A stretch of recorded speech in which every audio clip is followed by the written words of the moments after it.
अस्सलामुअलैकुम। Chapter number 4 class 9 exercise number 4.2। आज हम इसका क्वेश्चन नंबर 2 डिस्कस करेंगे, जिसमें हमने फैक्टराइजेशन की जो है टाइप नंबर 3, जिसमें हम इस टाइप के जब हमारे पास क्वेश्चन आएंगे कि उसमें इस टाइप के क्वेश्चंस होंगे तो हमने उनको कैसे डिस्कस करना है, आज हम वो चीज़ लर्न करेंगे।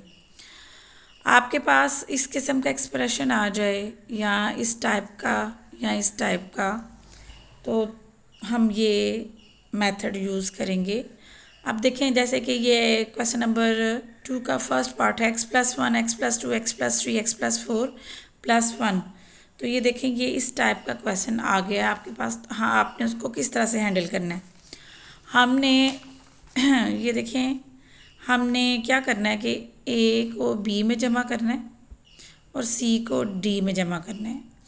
अगर तो ये इक्वल आ जाए तो ये इसी तरह से तरतीब रहने देनी है। यानी देखें, 1 को 2 में प्लस किया 3 आ गया, 3 को 4 में प्लस किया 7 आ गया। इनको इक्वल आना चाहिए। ये इक्वल नहीं आए तो इट मीन्स कि ये तरतीब दुरुस्त नहीं है। अगर हम इसको इसके साथ करके देख लेते हैं, इसको इसके साथ रख के, यानी 1 को 3 में अगर हम ऐड करें और 2 को 4 में, तो भी देखें 4 = 6, जो कि इक्वल नहीं आया, लिहाजा ये भी दुरुस्त नहीं है। अब हमने इसका पेयर सेट करना है कि नहीं, किसके साथ हम इसका पेयर सेट करें। एज इट इज़ काम करेंगे तो ये क्वेश्चन जो है वो इजीली सॉल्व नहीं होगा। अब हम इसका पेयर इसके साथ बना कर देखते हैं। 4 को अगर हम 1 में प्लस करें तो 5 आ जाता है, और 2 को 3 में प्लस करें तो 5 आ जाता है, यानी 5 = 5। इट मीन्स कि इनकी अरेंजमेंट हमने इस तरह से करनी है। Rearrange the given expression because हमने देखा कि 5 + 5 = 5 आ गया, यानी ए को डी में जमा करें और बी को सी में जमा करें तो ये बराबर आ जाता है। लिहाजा अब हम उनका वैसे पेयर सेट करना है। x+1 और x+4 को रख लेंगे और x+2 और x+3 को रखेंगे। अब मैं उसकी रीज़न आगे बताती हूँ कि हमने ऐसी अरेंजमेंट क्यों की है, किस वजह से की है। ये हमारी रिक्वायरमेंट थी, इससे हमें सहूलत मिलेगी। ये देखिएगा ज़रा, अब हमने इस अरेंजमेंट के तहत जब यूँ पेयर बना लिए, अब आप मल्टीप्लाई करें x² + 4x + x को पहले इन दोनों के साथ मल्टीप्लाई किया, फिर +1 को इन दोनों के साथ अब मल्टीप्लाई करना है। अब ये अरेंजमेंट करने का मकसद आपको भी आगे पता चलेगा। अब देखें, फिर आपने x से इस पूरी ब्रैकेट को ज़रब दे दी, x² + 3x, उसके बाद +2 से +2x + 2 3 = 6 और +1। अब देखें, x² + 5x + 4 और x² + 5x + 6। जब हम अरेंजमेंट इस रूल के मुताबिक कर लेते हैं और उस अरेंजमेंट के तहत हम यूँ मल्टीप्लाई करते हैं तो ही इसका ये पोर्शन आपस में सेम आएगा। हम इसकी जगह पे एक नया वेरिएबल इंट्रोड्यूस करवा लेंगे और लास्ट पे दोबारा उसको पुट कर देंगे वैल्यू को। इस तरह से हमारा क्वेश्चन शॉर्ट हो जाता है और बहुत जल्दी इजीली सॉल्व हो जाता है। अगर हम इसी अरेंजमेंट के तहत काम करेंगे तो वो बहुत लेंथी प्रोसेस हो जाएगा। इसको शॉर्ट और इजी वे में, ये इजी मेथड है कि हमने सेलेक्ट करना है कि इन किन दो को हम पेयर की फॉर्म में लिखें तो ये आपका ये जो वैल्यू है ये इक्वल आ जाए। ठीक है, तो उसके लिए एक रूल है मैथ में कि आपने इन दोनों को जमा करना है और इन दोनों को जमा करना है, फिर इसको और इसको जमा करना है और इसको, फिर इसको और इसको, फिर देख रहे हैं कि कौन सा पेयर हमें जो है वो बराबर ये चीज़ देता है। यानी अगर कांस्टेंट आपस में इक्वल आ जाएं तो आप देखेंगे कि इनका ये पोर्शन मल्टीप्लाई करने से इक्वल हो जाएगा।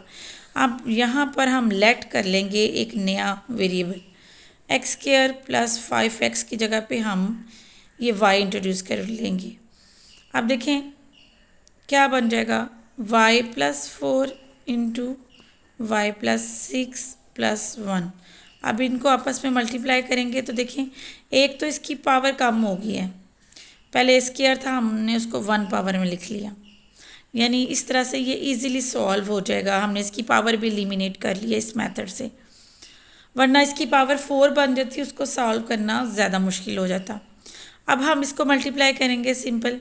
y को पहले मल्टीप्लाई किया इस पूरी ब्रैकेट के साथ, तो वाई स्क्वायर प्लस 6y, फिर हमने 4 के साथ मल्टीप्लाई किया, 4y प्लस 4 6 24। अब देखिए y स्क्वायर प्लस 6 और 4 क्या बन गया, 10y प्लस 25। अब आपको नज़र आ रहा है y का whole square plus 2a into B क्या होगा, 5 5 पर 25, तो देखें 5 2 पर 10, यानी ये कौन सा फार्मूला बन गया, a प्लस बी का होल स्क्वायर। इधर लिख भी लें, सिंस a प्लस बी का whole square is equal a square plus 2ab plus B square, ये फार्मूला हम लगा रहे हैं। अब देखें लास्ट पे आपने y की वैल्यू पुट कर देनी है। हमने फ़र्ज़ क्या लेट किया था, अब y की जगह पे हम उसी की वैल्यू रख देंगे। हमने फ़र्ज़ किया था कि y जो है वो इज इक्वल है एक्स स्क्वायर प्लस 5x और प्लस आपके पास है 5 इसका होल स्क्वायर, यही आपका आंसर है।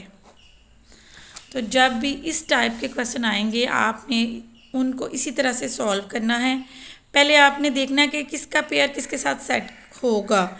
उसके लिए क्या मेथड है कि आपने इनके कांस्टेंट को जमा करके देखना है, यानी इन दोनों के कांस्टेंट को जमा किया इज इक्वल होना चाहिए इन दोनों के कांस्टेंट। अगर ऐसा नहीं है, जैसे कि आपने देखा 3 और 7 इक्वल नहीं है, तो लिहाजा ये पेयर भी दुरुस्त नहीं है।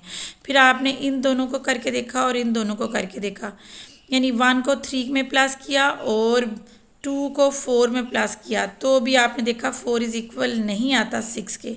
फिर आपने 1 और 4 को जमा किया, 2 और 3 को जमा किया, तो देखें 5 बराबर 5 के आ गया। तो इट मीन्स कि ये पेयर दुरुस्त हैं, इनको लेना ठीक है, यानी इसका इसके साथ पेयर बनेगा और इसका इसके साथ पेयर बनेगा।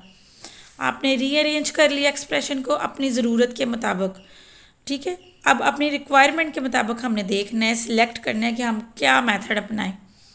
अब इन दोनों को मल्टीप्लाई किया, पहले x को इसके साथ भी मल्टीप्लाई किया, इसके साथ भी मल्टीप्लाई किया, फिर +1 को इस पूरी ब्रैकेट के साथ ज़रब दी, फिर आपके पास आ गया x square plus 5x plus 4। इसी तरह पहले आपने x को इन दोनों के साथ ज़रब दी, फिर आपने +2 को इन दोनों के साथ मल्टीप्लाई किया और फिर आपने ऐड कर लिया, तो ये एक्सप्रेशन बन गया। अब देखिए उसका फ़ायदा क्या हुआ है कि उसका ये एक्सप्रेशन आपस में इक्वल आ गया। हम यहाँ पे फ़र्ज़ कर सकते हैं एक नया वेरिएबल, और इसकी पावर भी लिमिनेट हो जाएगी, यानी कम हो जाएगी, और इसकी पावर को आसानी से हम जो है कम करके, तो इसका फार्मूला हमारे पास है मौजूद है, हम यूज़ करके तो इसका आंसर कैलकुलेट करेंगे। वरना दूसरे मेथड से वह उसकी पावर 4 बन जाती और उसको सॉल्व करना मुश्किल हो जाता। आपने देखा इन दोनों को मल्टीप्लाई किया, आपके पास ये चीज़ बन गई है, और ये आपका ये फार्मूला a प्लस बी का whole square is equal a square plus 2ab plus B square लग जाएगा, और यहाँ पे दोबारा y की वैल्यू पुट हो जाएगी, तो आपके पास आंसर आ जाएगा, ठीक है। अब इसी से रिलेटेड एक और क्वेश्चन करते हैं। देखें x प्लस 2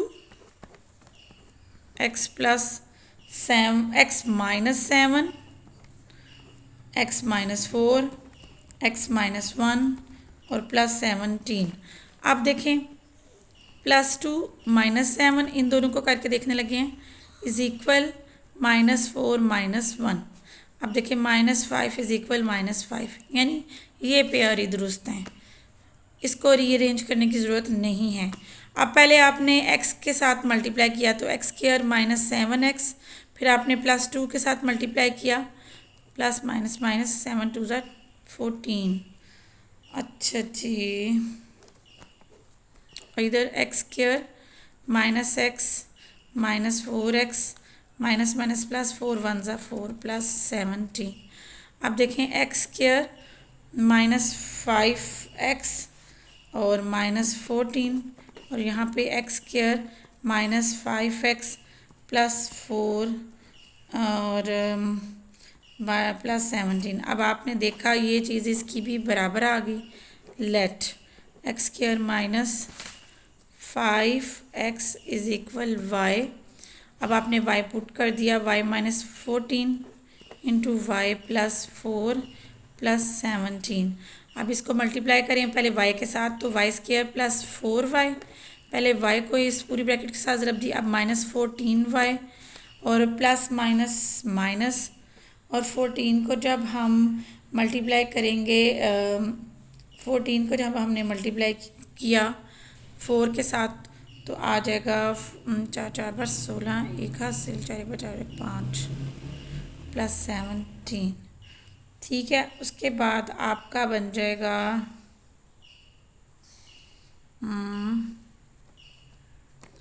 5 स्क्वायर माइनस 10, 4 निकल जाएगा तो 10y और माइनस 39।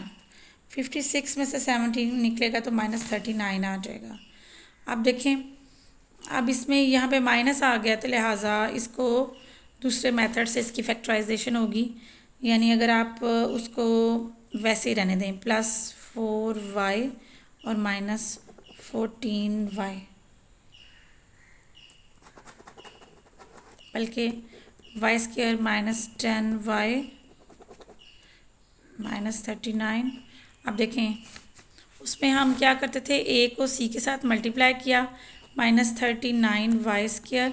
इसकी फैक्टराइजेशन करें ज़रा, इसकी फैक्टराइजेशन होगी 3 13 बार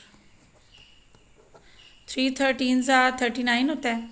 ये माइनस आर्डर देता है कि जो फैक्टर बड़ा है उसके साथ माइनस लगेगा, जो छोटा उसके साथ प्लस लगेगा। ये फैक्टर ऑर्डर देता है नेगेटिव पावर कि ये वाला साइन बड़े फैक्टर के साथ लगेगा और ये छोटे के साथ। अब इन दोनों को इनका प्रोडक्ट लेंगे तो यही आएगा, जब इनको सम ऑफ द फैक्टर्स करेंगे तो माइनस 10y ही आ जाएगा। अब देखें plus 3y minus 13y minus 39 और y कॉमन आ जाएगा, y प्लस 3 बन जाएगा, minus 13y minus minus plus 13 3 ज़ा 39। अब इसके देखिए बन जाएगा y plus 3 into Y minus 13। अब y की वैल्यू पुट कर दें, हमने लेट क्या किया था, y x square plus 5x plus 3 और x square plus 5x minus 13। ये आपका आंसर आ जाएगा। ठीक है, दोबारा से मैं रिपीट कर देती हूँ। आपके पास जब इस एक्सप्रेशन का क्वेश्चन आएगा तो आपने सबसे पहले उनकी पेयरिंग डिसाइड करनी है, उसके बाद आपने उनको मल्टीप्लाई कर लेना है। मल्टीप्लाई करने के बाद आप देखेंगे इनकी ये चीज़ कॉमन आ जाएगी,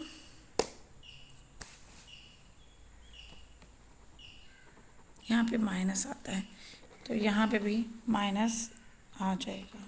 ये मैंने क्लैरिकल मिस्टेक थी। x minus 5 x is equal y आ गया।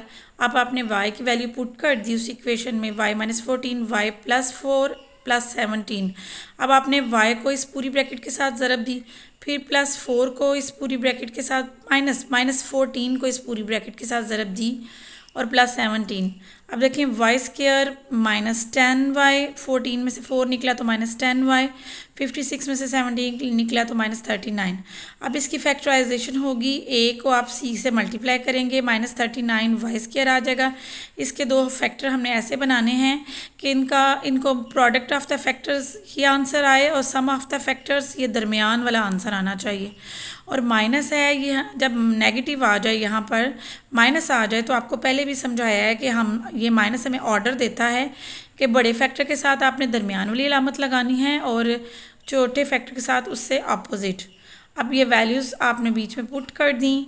आपने यहाँ से y को कॉमन लिया, y प्लस 3 और माइनस 13 को कॉमन लेंगे तो माइनस माइनस प्लस 13 3 ज़ा 39। अब y plus 3 into Y minus 13 आ जाएगा। y की वैल्यू इसमें पुट कर देंगे। y को हमने लेट लिया था एक्स स्क्वायर माइनस 5x, यहाँ पे हम x square minus 5x plus 3 x square minus 5x minus 13 answer आ गया। ओके, अल्लाह हाफिज़, थैंक यू।